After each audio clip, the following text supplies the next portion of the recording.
diante, foi a palavra que o Senhor trouxe em meu coração para esta tarde, para este início de noite. Quem achou pode dar um amém?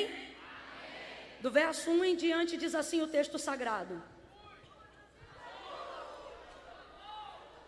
e disse Deus, haja luz. O pessoal está pedindo para acender a luz. Eu acho que vai acender aí, pronto, acendeu. E viu Deus que era bom. Vamos lá. Lucas 5, do 1 em diante, diz assim o texto: apertando a multidão para ouvir a palavra de Deus, estava ele junto ao lago de Genezaré, e viu 2 barcos. Quantos barcos? Quantos barcos? E viu 2 barcos à beira da praia do lago, mas os pescadores, havendo desembarcado, lavavam as redes. Entrando em um dos barcos, que era o de Simão, pediu-lhe que o afastasse um pouco da praia, e assentando-se, ensinava do barco a multidão.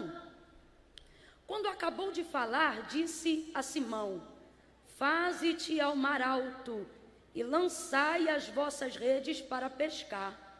E respondeu-lhe Simão: mestre, havendo trabalhado toda a noite, nada apanhamos, mas sobre a tua palavra lançarei as redes. E fazendo assim, na minha versão diz fazendo assim. Eu gostaria que você reproduzisse isso. Diga, fazendo assim. Diga de novo, fazendo assim. Só mais uma vez, vai. Colheram uma grande quantidade de peixes, e rompia-se-lhes a rede, de modo que fizeram sinal aos seus companheiros que estavam no outro barco, para que fossem ajudá-los. E foram e encheram ambos os barcos, de maneira tal que quase iam a pique. Somente até aqui você diz amém. Oh, aleluia, aleluia. Nós estamos diante da primeira e grandiosa pesca maravilhosa. Jesus vem chegando à beira da praia do lago de Genezaré, e uma multidão o vem apertando, estreitando isso, porque a fama de Jesus já havia percorrido todos os arredores e bairros circunvizinhos a Jerusalém. Jesus ficou muito conhecido e muito famoso, não porque procurava a fama, mas porque era muito útil. Quando você fica querendo ser famoso, você até consegue, mas isso será fugaz e temporário, porque foi provocado sem embasamento, simplesmente por vaidade. E vaidade não sustenta ninguém, ela te dá um momento, mas não estabelece carreira. E Jesus tem um ministério muito frutífero. Nesse período de 3 anos e meio ministerial, Jesus até hoje é para nós, não apenas numa visão espiritual, mas também humana, histórica com H, maior revolucionário da história. Até os ateus e as pessoas que não creem nele como Filho de Deus precisam datar a história antes dele e depois dele, porque nunca mais o mundo foi o mesmo depois de Jesus. E isso aconteceu porque ele era muito útil. Jesus era extremamente relevante. Aonde Jesus passava, a multidão se apertava para estar com ele, porque sabia que milagres iriam acontecer. Cegos seriam curados, endemoniados seriam libertos, vidas seriam restauradas, e uma palavra direcionaria e nortearia a vida de alguém para sempre. Nós precisamos ter a mesma intenção de Jesus. Não de correr atrás de fama, mas correr atrás de serviço, de utilidade. E quando você faz isso com integridade, é inevitável o reconhecimento de quem está acompanhando o seu ministério, de quem está acompanhando aquilo que você está fazendo, seja numa carreira espiritual ou em qualquer carreira que você se propõe a fazer. Vem então Jesus, cercado de uma multidão, chega à beira da praia e pede o barco de Pedro emprestado. Sobe no barco, pede ele que afaste um pouco da margem da praia, e ali começa a trazer o ensino, a ministração daquela manhã. O texto diz que todos se assentam e começam a ouvir Jesus, que também se assenta no barco de Pedro para ouvi-lo. Ele utiliza o barco de Pedro, ele pede ajuda a Pedro, ele desancora o barco de Pedro, Mas a visão panorâmica que Jesus tem, logo que vai chegando à beira da praia, não é o barco de Pedro ou propriamente a vida de Pedro. O texto diz que chegando à beira da praia, ele viu dois barcos. Ele entrou em um, você conhece o contexto dessa história, a realização do milagre veio por intermédio da rede lançada pelo barco de Pedro. O barco utilizado por Jesus foi o barco de Pedro. A palavra direcionada de Jesus foi específica para a vida de Simão, para a vida de Pedro, mas a visão panorâmica de Jesus ao chegar à praia diz o texto, e viu Jesus dois barcos. Estava tarde hoje no hotel e o Senhor falou comigo: você precisa começar a compreender e levar as pessoas à mesma compreensão de que eu posso entrar no seu barco, posso direcionar uma palavra à sua vida, eu posso manifestar um milagre sobre a sua rede, eu posso derramar sobre a sua vida a virtude que eu determinei para você viver algo extraordinário, mas você precisa entender que tudo que eu estou a fazer em você, com você, por você, ou intermédio de você, não diz respeito só a você. Está na hora da gente, como igreja, como homem, como mulher, como pai, como mãe, como filho, como pastor, como crente, como pregador, como evangelista, como ministro, começar a entender que não é porque ele faz na gente, com a gente, na vida da gente, que aquilo é só sobre a gente. A visão panorâmica de Jesus ao chegar na praia é dois barcos. Escolheu um, mas a visão dele estava sobre os dois. Há uma visão panorâmica que nos envolve no contexto do milagre. E você vai compreender a proporção da grandeza do milagre quando começar a ver como Jesus vê.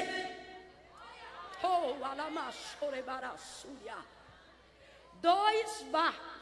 Espírito Santo de Deus diz para mim: quando Jesus entra no meu barco, ele não vê tudo o que ele pode fazer por mim, ele vê tudo o que fazendo em mim eu poderei fazer pelos outros. É isso que Jesus está dizendo. Eu quero entrar no seu barco, eu vou escolher o seu barco, mas não ache que o seu barco vai me confundir a visão, não ache que o seu carisma vai me confundir o propósito, não ache que o timbre da sua voz vai me fazer esquecer de por que eu escolhi você, não ache que por causa do seu poder de persuasão eu vou esquecer daquilo que eu queria fazer quando te chamei. Deus está dando um sacode a alguém hoje aqui, está dizendo: não confunda seu ministério com o seu sonho. Não confunda a sua visão com o querer de Deus. Não é porque você está envolvido tão intrinsecamente, tão literalmente, tão no centro dessa situação, que significa que com o passar do dia ela seja sobre você. Dois barcos. Cadê meu esboço a poder?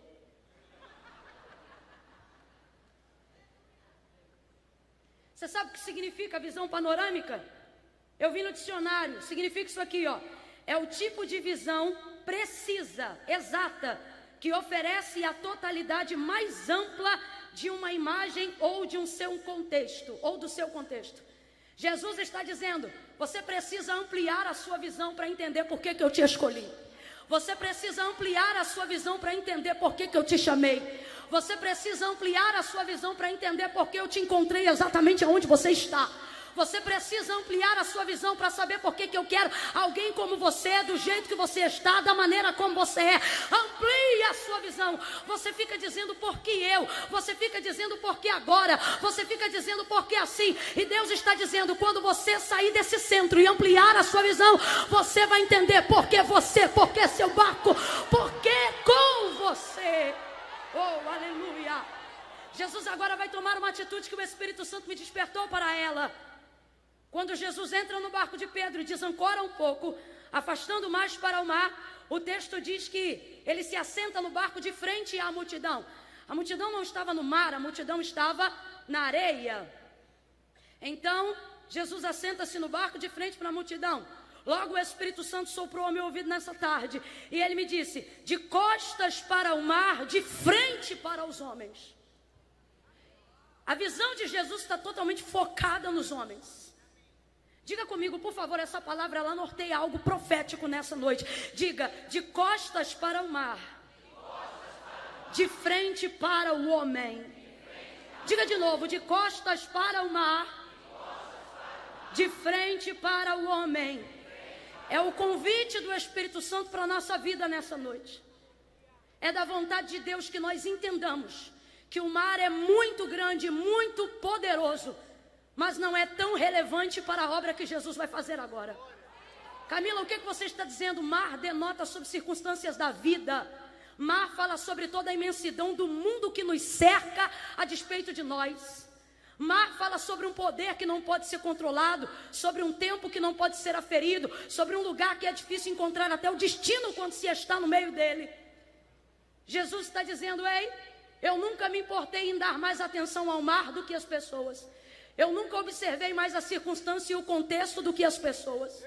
Você vai ver isso em João 9, eu já falei sobre isso uma vez, quando Jesus passa pelo homem cego. O texto diz que os discípulos olham e só veem a sua deficiência e a sua cegueira. O texto diz: e passando Jesus, viu um homem, cego de nascença. Ou seja, antes de ser cego, Jesus vê um homem. Antes das circunstâncias, Jesus vê a humanidade. Antes de como ele estava, Jesus vê quem ele era. Aí o texto diz que os discípulos passam pela mesma pessoa e ao invés de verem um homem, só destacam a sua deficiência. Porque a sociedade destaca quem você é no contexto daquilo que você faz. Jesus é o único que consegue separar o que você faz daquilo que você é. Jesus olha para um homem, eles olham para o mesmo homem. Jesus vê um homem e eles só veem um cego. Nós passamos por uma prostituta e o homem olha e diz: olha, é uma prostituta. Jesus passa pela mesma prostituta e diz: olha, é uma mulher. O homem passa por um menino e diz: olha, um cracudo. Jesus passa pelo mesmo cracudo e diz: olha, um menino. Mar fala de circunstâncias adversas, de tudo que nos cerca. E Jesus está dizendo: eu estou de costas para o mar, porque a imensidão de tudo que te cerca não faz eu tirar o foco de você. Jesus fica de costas para o mar e de frente para o homem. E eu disse: Deus, quando foi que o Senhor fez isso mais categoricamente? E ele me disse, Êxodo capítulo de número 14, o povo olha para o mar, Moisés olha para o mar e Deus olha para o povo. Está todo mundo de frente para o mar, exatamente na mesma condição de Lucas 5. Em Lucas 5, Jesus está de frente para o povo, mas o povo está de frente para o... Mas Jesus não quer que eles olhem para o mar. Jesus quer que eles olhem para o ensino.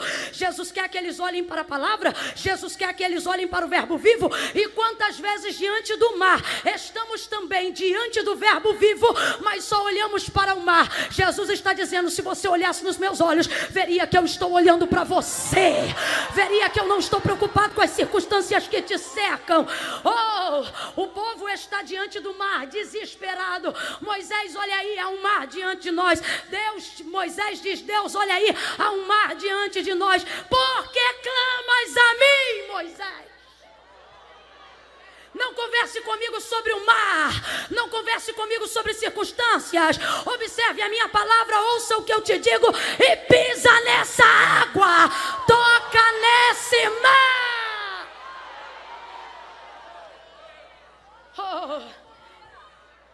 O mar se abre, o vento sopra, abre do outro lado, abre do lado de cá.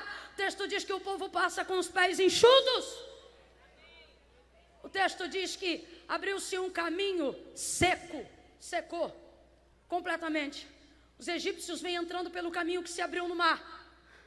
Moisés dá uma palavra que Deus disse a ele: olhe por uma última vez, porque os egípcios que viste hoje, nunca mais outra vez vereis. Quando o último hebreu dá costas para o mar, quando o último hebreu tira o pé que divide aonde movimentavam-se as águas do mar, para onde se tocava o solo que separava das águas, o texto diz que o paredão de água vem fechando de uma vez só e morre esmagado com o impacto das águas. Faraó, seu cavalo, seu cavaleiro, seus servos, sua bandeira, sua fúria, seu ódio, sua sede de sangue, tudo é mergulhado e submerso sobre as águas. Miriam sai do outro lado segurando o pandeiro. Só o Senhor é Deus, só Deus é o Senhor. E ela canta de frente para o mar? Não, ela está celebrando a vida dos hebreus, não a morte dos egípcios. Camilo, o que você está dizendo? Não sou eu, é Deus que está dizendo: vire as costas para o mar e olhe para o que eu estou te levando, olhe para o que eu estou te vocacionando, olhe para aquilo que eu estou te chamando. Deus estava falando comigo no meu quarto e Ele dizia: todas as vezes que estiver o mar e o homem, eu sempre estarei olhando para o homem. A criação é maravilhosa, a criação é impactante, a criação é maravilhosa, mas o salmista vai salmodiar o Salmo 8 e ele vai dizer que nós somos o pináculo da criação. Deus está dizendo: eu não perdi o foco, é você que está perdendo o seu foco.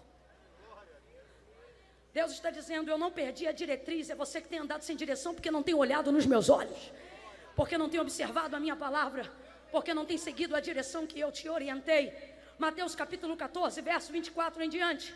Há uma tempestade, os discípulos estão dentro do barco.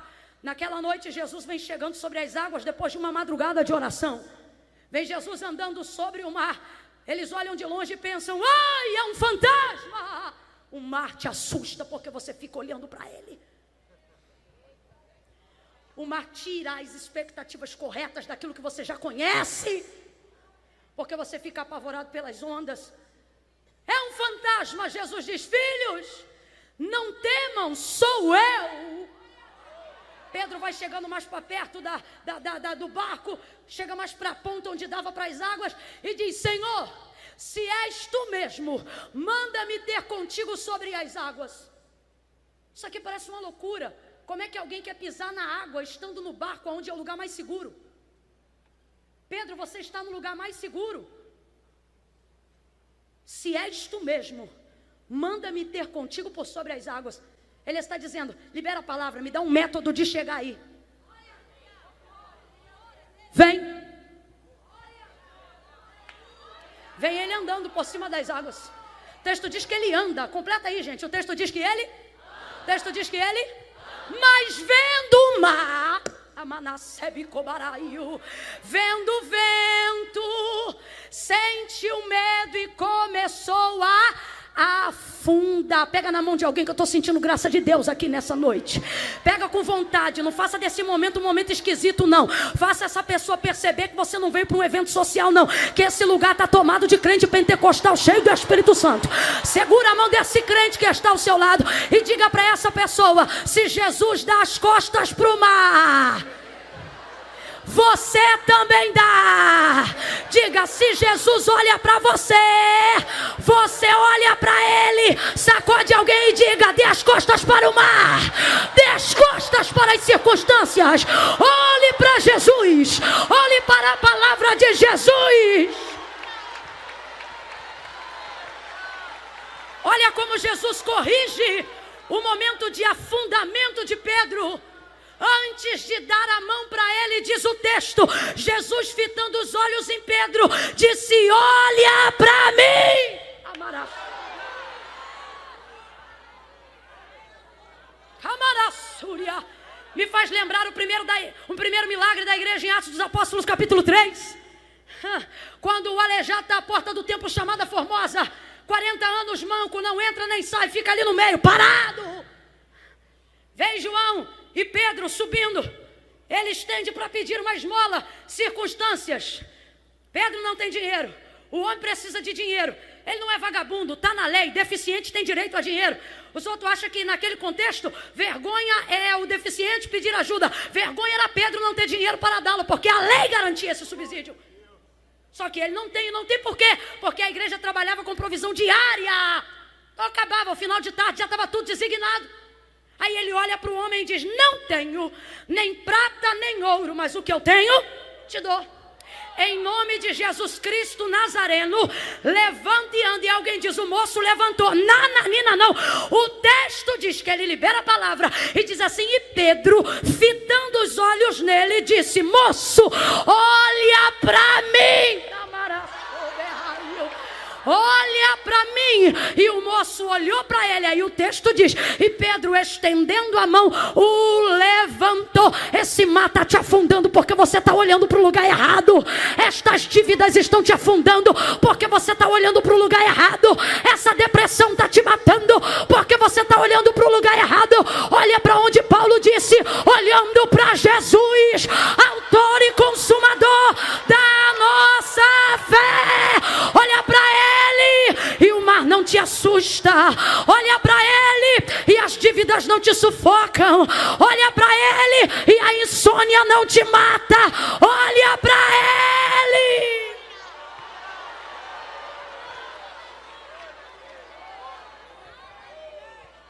Olhou para ele.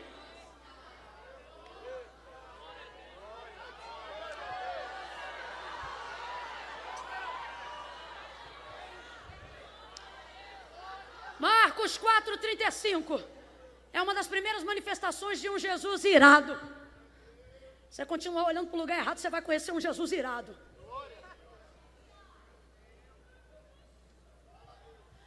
Jesus trabalhando direto, uma cruzada evangelística atrás da outra.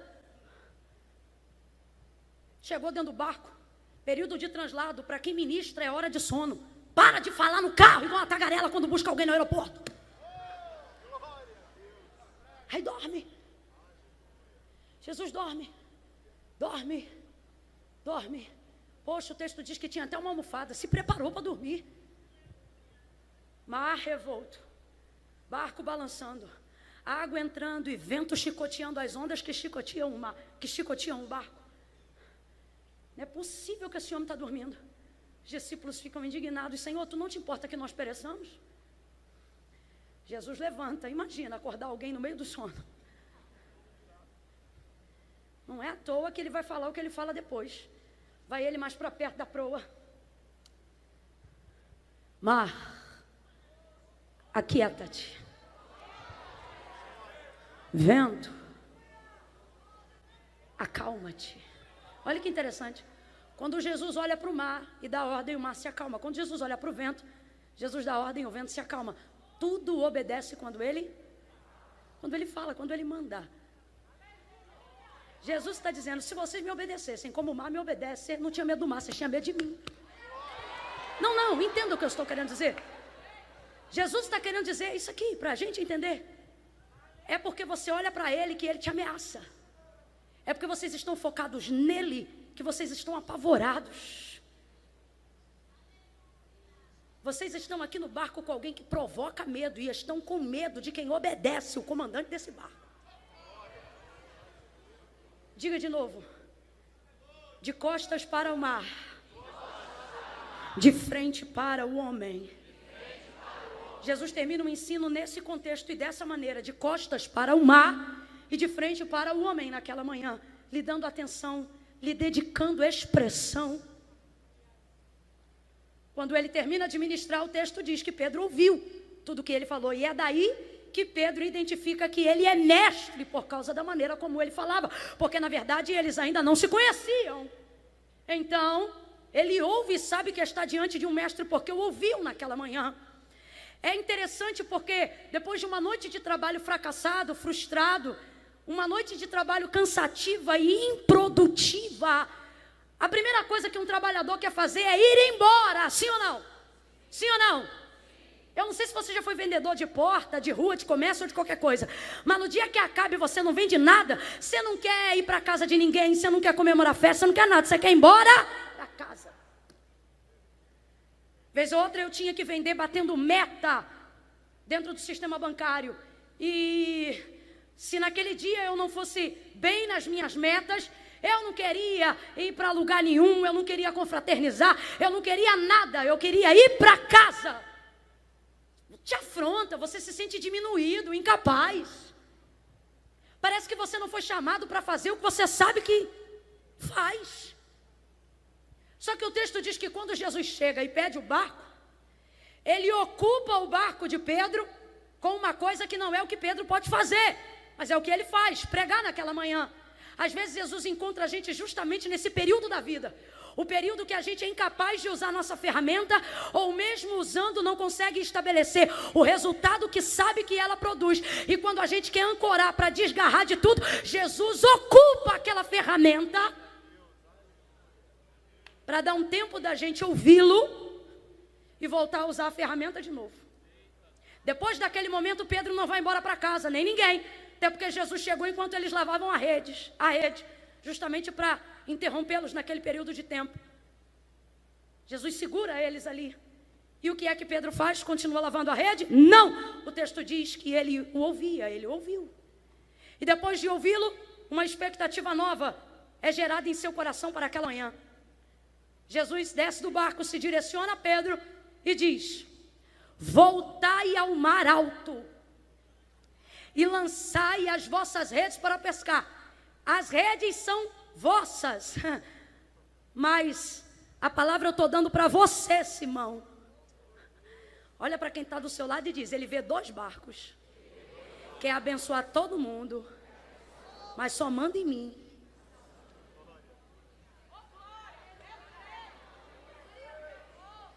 Pedro está olhando Jesus pregando aquela manhã. E gente, se a gente se maravilha de ver homens de Deus pregando a palavra, você imagina o verbo vivo pregando a palavra.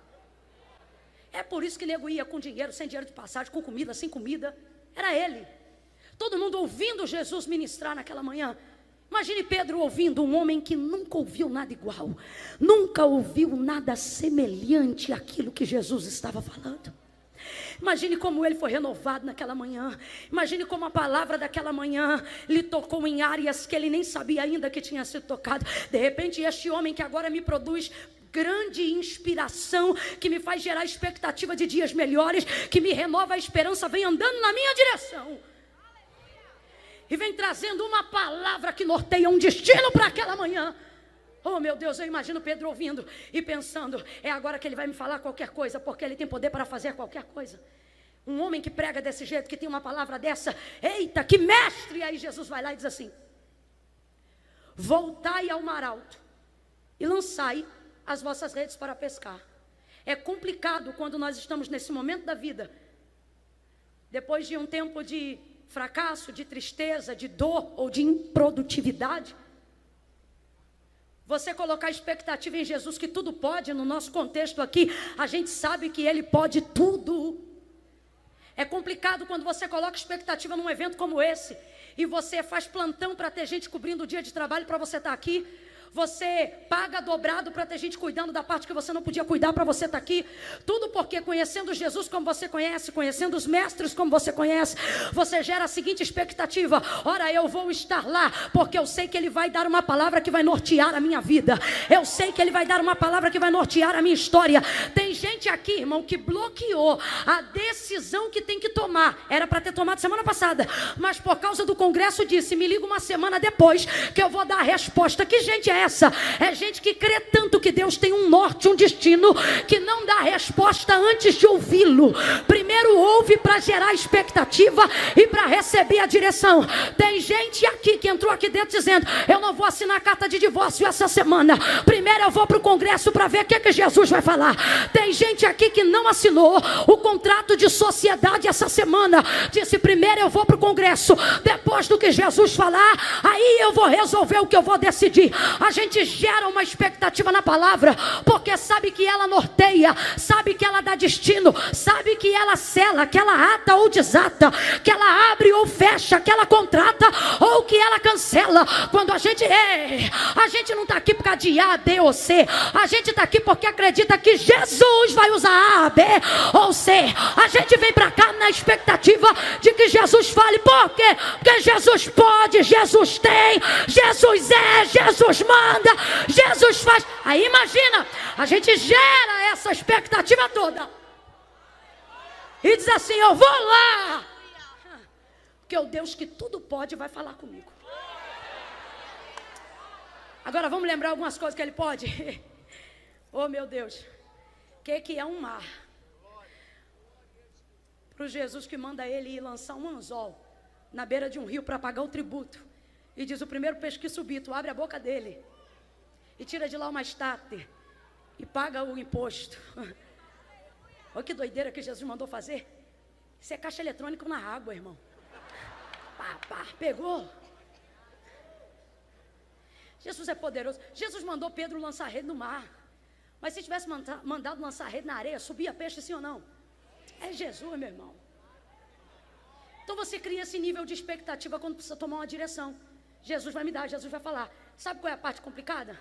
Quando ele vem caminhando em sua direção, quando você vem para um congresso como esse, quando você gera expectativa consciente de que está diante de alguém que pode, e pensando que ele vai dar a resposta que você nunca imaginou, vai abrir o caminho que você nunca viu, vai abrir a porta que você não esperava. Ele diz, volta e lança a rede de novo. Não, você não entendeu, eu vou traduzir. O que Jesus está dizendo para a expectativa de Pedro é, volta e continua a fazer o que você estava fazendo antes de eu chegar por aqui. É complicadaço. É muito complicado. Porque o que você quer é um método diferente. Você quer um método diferente do método que você já conhece. E sabe quando você mais quer isso? Quando você aplica um método que não gera o resultado que você esperava. Então você pensa, se ele mudar o método, eu vou ter o resultado. Complicado é quando Jesus quer orientar a tua vida para te ensinar que o método não está errado, o método continua certo, apesar de ainda não ter dado certo. Só que vivemos em uma geração de resultados, de números. Então, quando não temos o resultado esperado, criamos a expectativa num método desconhecido. Queremos que Jesus nos dê uma equação nova. Queremos que o céu se revele como nunca se revelou, nem para Moisés, nem para Abraão. Oh Deus, como é que é? Sou eu. É a parte mais complicada da vida de quem está debaixo de uma direção de Deus, da vida de quem tem uma chamada e, acima de tudo, da vida de quem precisa e almeja um milagre. É entender essa direção. Trocando para miúdos é o que Jesus está dizendo.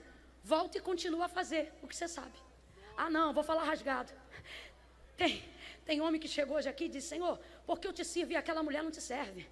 Me dá uma direção. Ou sai ela de casa ou sai eu. Aí Jesus diz, volta e continua amando aquela mulher. É complicado quando você diz, Senhor, tu me chamou para pregar a tua palavra e eu ministro a tua palavra, mas os telefones não tocam, a minha agenda não se abre, as pessoas não estão me conhecendo. Você está procurando resultados e Jesus está dizendo, volta e continua pregando no metrô, no ônibus, na congregação, no aniversário das crianças. Volta e continua com o método que você sabe. Por quê? Porque esse é o método certo. Você é pescador, pescador tem que lançar a rede, pescador tem que ir para o mar, pescador tem que navegar no barco, pescador tem que entender da rede. O Senhor vai usar um método que Pedro já conhecia. Por quê? Porque quando você depende do resultado, esse resultado não é categoricamente responsabilidade do método. Escute isso. Quando Jesus diz para Pedro, voltai ao mar alto e lançai a rede para pescar, Jesus disse quanto ele ia pegar? Não. O verso 6 é claro. Jesus só diz, voltai ao mar alto. Voltai ao mar alto, verso 5, e lançai a rede para pescar. Jesus não fala quanto ele vai colher, Jesus só fala o que ele tem que fazer. Amaraçúria, está na hora da gente entender isso. Quando o que você precisa de um milagre, você provoca o trabalho, mas não estabelece o resultado. Camila, o que você está dizendo? Não sou eu, é Deus que está dizendo, continua trabalhando e deixa o resultado comigo.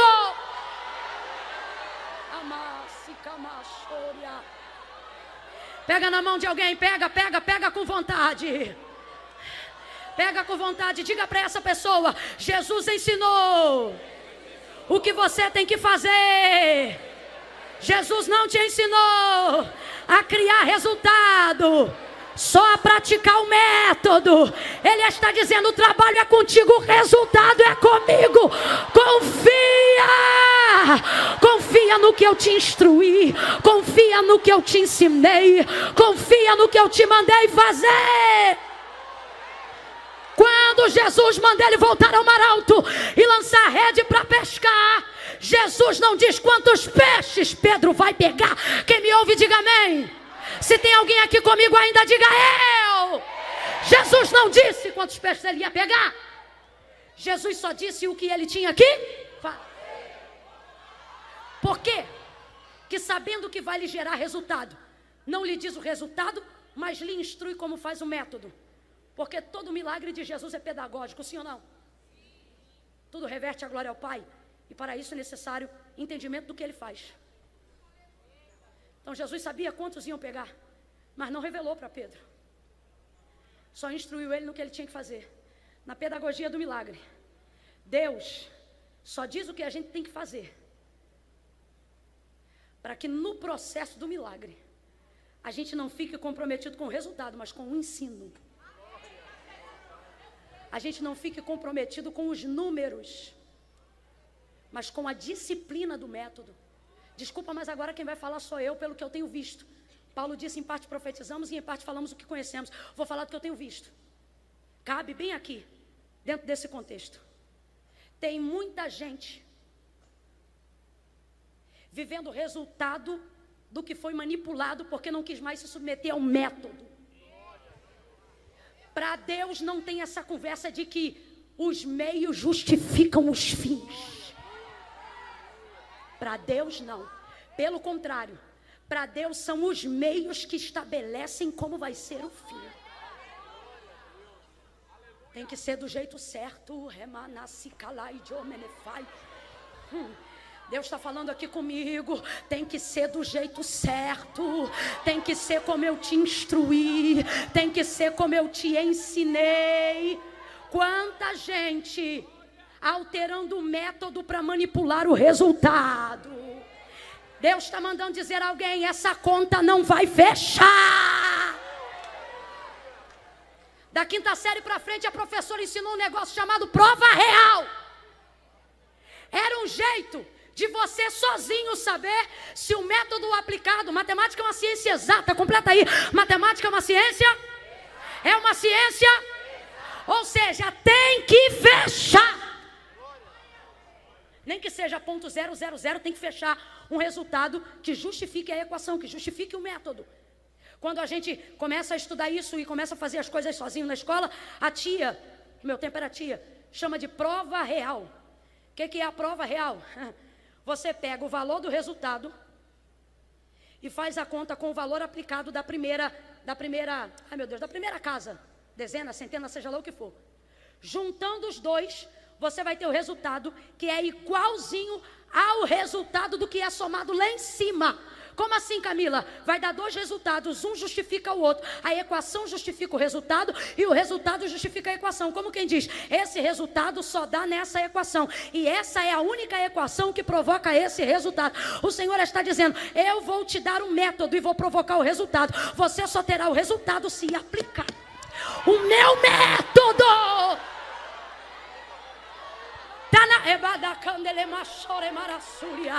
Você escuta o que eu estou te falando? Não fala agora como pregadora, mas como profetisa de um novo tempo. A prova real de Jesus vai passar por ministérios, vai passar pela vida de muita gente e vai ter conta que não vai fechar, porque o resultado foi manipulado e Deus vai te ensinar o método. Bate na mão de pelo menos 3 pessoas e diga, faz do jeito certo, faz do jeito certo, mesmo que tudo esteja dando errado, faça do jeito certo, mesmo que ninguém ouça a sua mensagem, pregue do jeito certo, mesmo que ninguém se agrade dos seus hinos, cante do jeito certo, mesmo que ninguém goste de como você dirige a sua igreja, dirija do jeito certo, ore do jeito certo, adore do jeito certo, celebre do jeito certo, dizime do jeito certo, oferte do jeito certo, submeta-se ao método.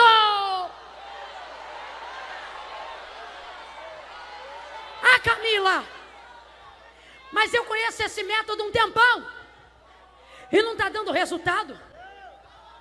Eu sigo essa orientação um tempão e não está dando resultado. Vou te falar um negócio. Quando você está aplicando o método e a instrução de Jesus do jeito certo, é impossível que o resultado dê errado. Mas se enquanto não houver um resultado, você tiver que continuar aplicando o mesmo método, guarde isso. Fora do tempo de Deus, fora do tempo de Deus, da direção de Deus. Até o que era para dar certo, vai dar. Mas dentro do tempo de Deus, até o que era para dar errado, vai dar certo. A obediência corrige tudo. Obedeça a direção que Deus te deu. Deus está dizendo, não mude os métodos por causa dos resultados. Sua obrigação é fazer o método, meu comprometimento é gerar o resultado. Assim diz o Senhor. Deus aparece a Abraão, Gênesis 12, manifesta a sua voz e aplica o método. Sai da tua terra, da tua parentela, vai para onde eu vou te mostrar. Resultado, farei de ti uma grande nação. Multiplicarei a tua descendência. Abençoarei os que te abençoarem, amaldiçoarei os que te amaldiçoarem. E em ti serão benditas todas as famílias da terra. Aplicou o método, deu uma instrução. Abraão pega as coisas e sai de casa. Começa a peregrinar. Quem tem promessa sempre vai peregrinar. O tempo passa, não gerou resultado. Cadê o filho? Cadê a multiplicação? Cadê a descendência? Eu estou aplicando o método, uai. Estou esperando, mas não gerou resultado. Sara, não tem resultado. Sara diz, Abraão, não tem resultado. Não, eu já sei. Vamos mudar o método. Pega H, deita com ela, minha serva, e dela vai nascer o resultado.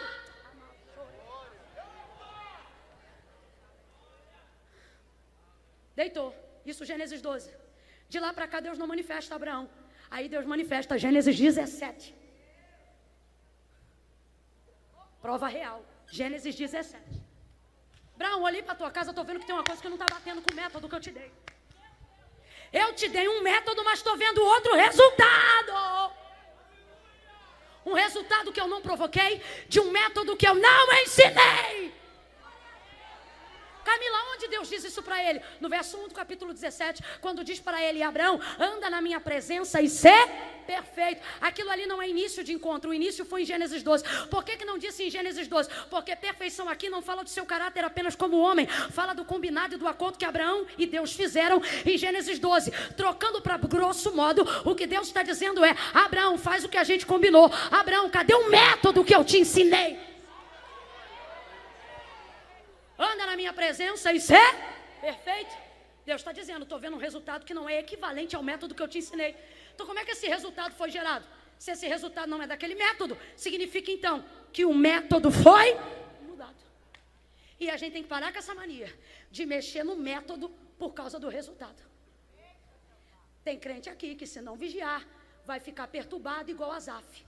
Porque vai sair para a rua, vai ir para a rede social e só vai olhar para os resultados. Olha quantas curtidas, olha como está famoso, olha como tem dinheiro, olha como é grande, olha como tem, olha como faz, olha como entra, olha como sai. E você pagando preço, orando, jejuando, sendo crente de antigamente, o Instagram não bomba, a agenda não abre, as coisas não acontecem. E você ainda tem que ouvir conversinha do tipo, quem não é visto não é lembrado. E você vai ficando perturbado, vai ficando agoniado. E você diz, não é possível, o outro está lá todo requenguela, se vendendo sensacionalista, se arrebentando de tudo que é jeito, alterando o método, mexendo no resultado, manipulando tudo que existe, e eu aqui vai estar ficando perturbado, porque Deus não te chamou para avaliar resultado, te chamou para implementar método, te chamou para aprender. Guarde o que em nome do Senhor eu te digo. Não é porque está dando certo que significa que estão fazendo do jeito certo.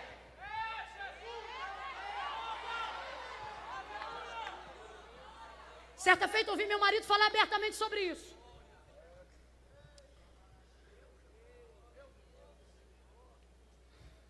Não vale a pena mudar o método para ter resultado nenhum, nem que o resultado seja bom. O texto diz que na época do episódio das águas de Meribá, quando a água vai sair da rocha, Moisés já era o homem mais manso da terra. Já era o homem mais manso da terra. Como é que pode? Quando conheceu Deus, era o mais brabo. Nem enterro para os outros favorecia, deixava a areia enterrar. Agora é o mais manso. Sendo ele o homem mais manso, vai ser perturbado pela influência do povo, que é rebelde de dura cerviz.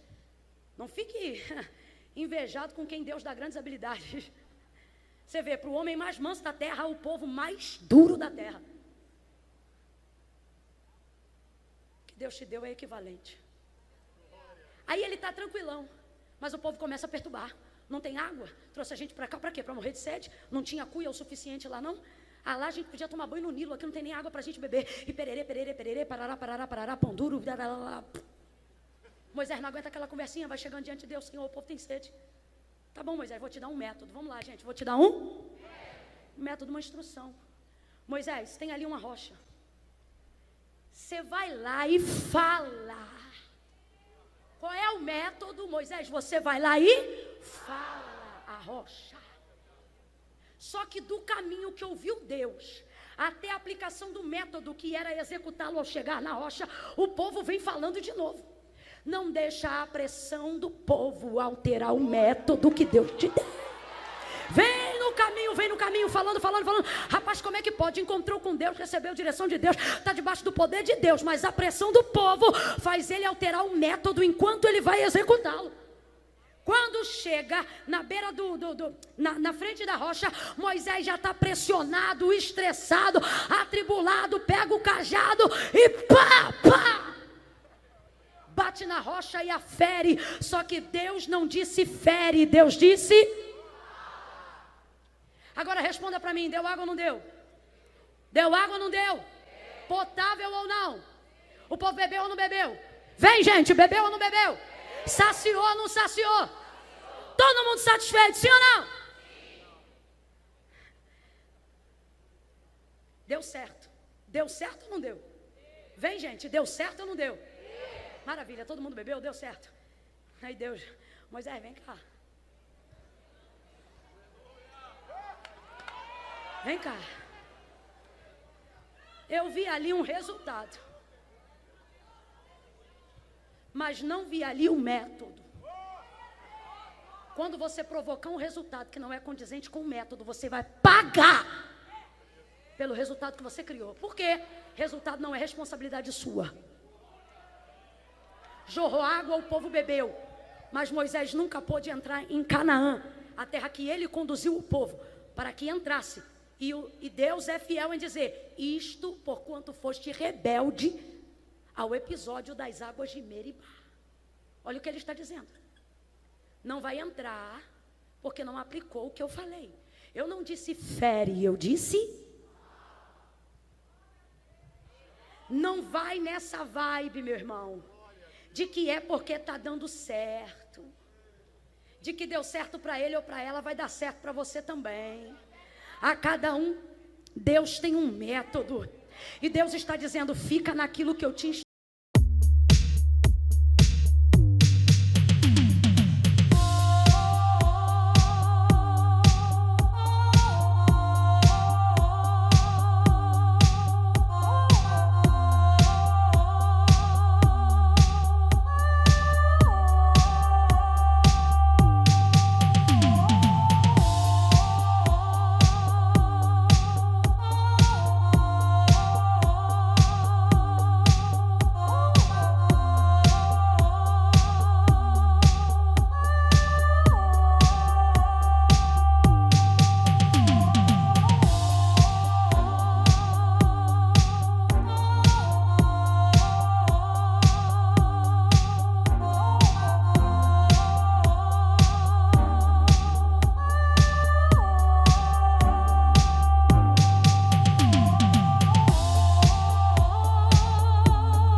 destruir.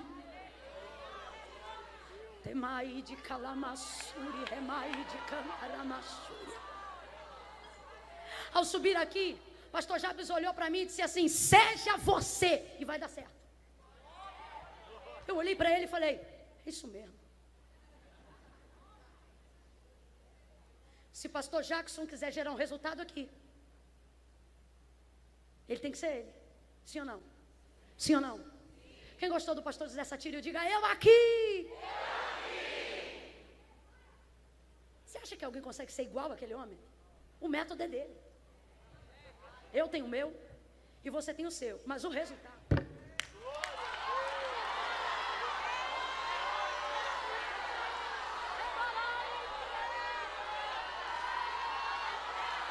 Camila, não entendi. Deus está dizendo: cada um aplica o seu método, deixa que eu cuido do resultado. O resultado sou eu, do começo até o fim. O resultado sou eu. Sabe por que eles escolheram uma abundância tão grande de peixes? Porque não olharam para o resultado, se aplicaram em submeter-se à palavra. Olha o que o texto diz. Disse Jesus: voltai ao mar alto e lançai a rede para pescar. O texto diz: fizeram assim. É até estranho no contexto. O texto diz: fizeram assim. O que o texto está dizendo? Fizeram assim conforme a... e colheram. Olha isso, gente. Fizeram assim e colheram. Fizeram assim e colheram. Você quer um manto do remanto, do recanto, do profundo, do escondido. O Senhor está dizendo: faz assim, do jeito que eu te ensinei, do jeito que eu te mandei, e deixa que eu visito o recanto do manto, do profundo, do escondido.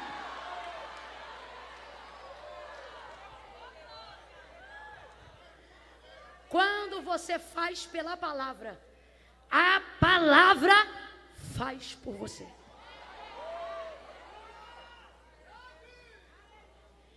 Se você for fiel ao método, assim diz o Senhor, eu serei fiel ao resultado. A palavra manifestou o milagre. A palavra, quem manifesta o milagre? Vem, gente, quem manifesta o milagre? Nesses 9 minutos que eu tenho, o Ministério do Louvor corre para cá. O Ministério não, os músicos e o Nani, que eu pedi algo aqui de Deus para ele. Vem, Nani, não tem pressa não.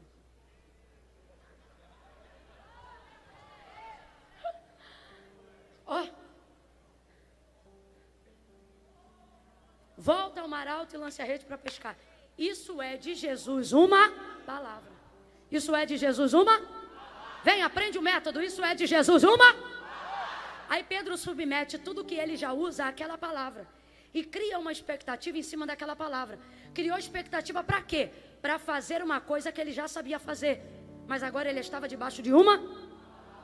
Nessa noite aqui, Deus está dizendo que vai visitar pessoas que praticam métodos instruídos por Deus, métodos antigos. Mas vai dar para você uma nova expectativa em cima de um método que você já conhece. Por quê?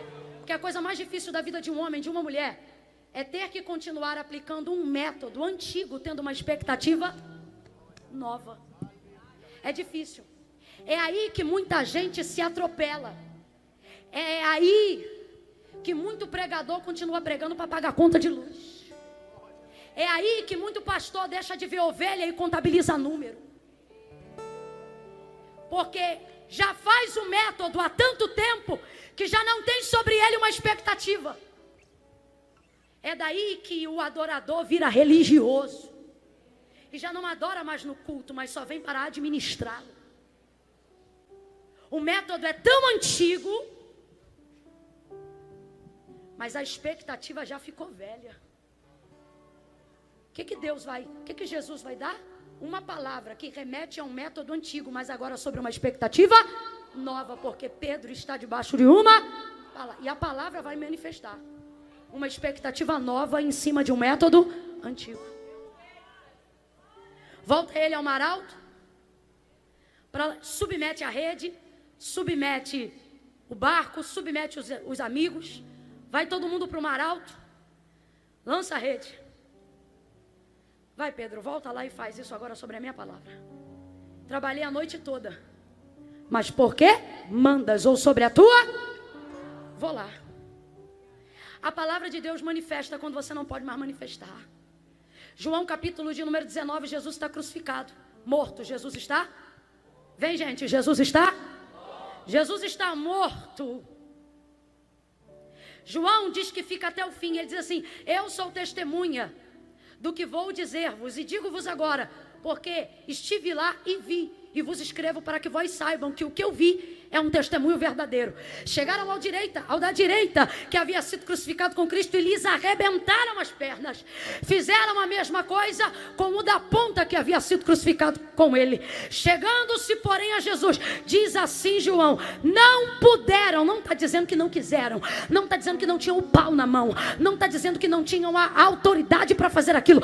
O texto diz, João falou, eu vi, não puderam. João não atribui aquilo a coincidência, mas ele atribui aquilo a uma instrução antiga. Ele diz: chegando-se porém a Jesus, vendo como se já estivesse morto, lhe perfuraram então o lado, e agora tem certeza, Jesus está morto. Vem, igreja, Jesus está? Jesus está? Mas não puderam, soltaram então as madeiras, foram-se embora. E por que não? João vai dizer, eu vi, não puderam, porque sobre ele havia uma palavra dita pela boca do profeta Isaías, que lhe dizia: nenhum dos seus ossos poderá ser quebrado. Não é coincidência, Jesus te deu um método. Essa palavra vai manifestar um resultado. O autor da carta aos Hebreus vai dizer que a palavra de Deus é viva. Viva. A palavra de Deus é viva. Pedro, volta agora. Você vai fazer um método antigo, mas você está indo com uma palavra viva. Essa palavra vai manifestar o que você precisa. Essa palavra vai manifestar um resultado através do método que eu te dei. Jesus está morto no Calvário. Agora responde para mim: morto se defende? Morto argumenta? Morto é morto. Mas por que não quebraram a perna dele? Porque sobre ele havia uma. A palavra de Deus é tão viva que ela pode estar sobre alguém que já está. Ela manifestará um resultado. Ela manifesta. Jesus está morto, mas a palavra de Isaías está viva. Por isso não podem quebrá-lo, porque ele está morto, mas a palavra está. Deus vai te dar uma nova palavra, uma expectativa nova para continuar fazendo o que ele te chamou para fazer, com alegria, com energia, com motivação, com disposição.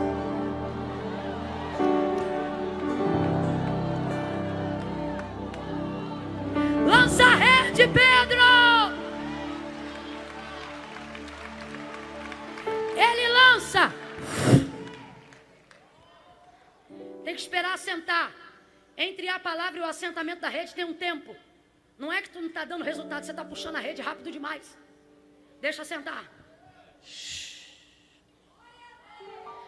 Vício, hábito de uma noite inteira. Jogou, puxou. Jogou, puxou. Jogou, puxou. Agora ele vai jogar e vai puxar também, a noite inteira, fazendo isso. Só que quando ele joga, travou.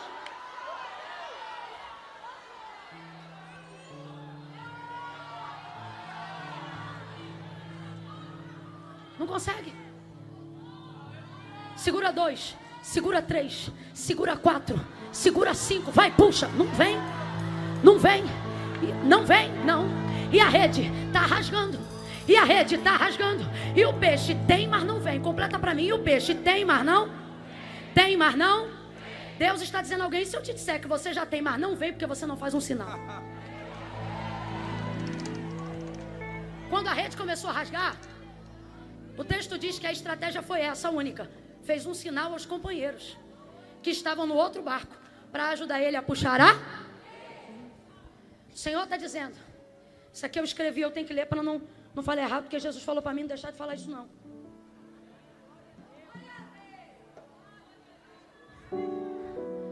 Aqui, ó. A rede rompe de propósito, para você lembrar que ele não viu só o seu barco quando chegou na praia. De propósito. Deus falou isso aqui para eu dizer. Deus manda o resultado, mas são os amigos, os irmãos, que estabilizam a quantidade do que ele te deu.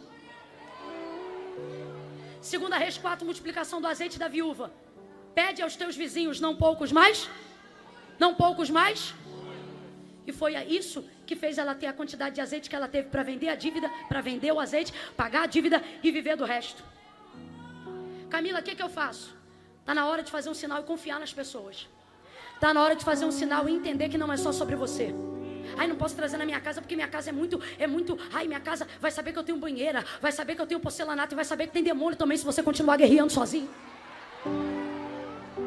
Deixa o povo entrar, deixa o povo ver, deixa segurar a tua rede. Não precisa contar todos os seus problemas, mas diz a parte principal, diz o que você precisa. Olha para alguém e diga: deixa mais alguém meter a mão na rede. Deixa mais alguém meter a mão na rede. Deixa mais alguém te ajudar em oração.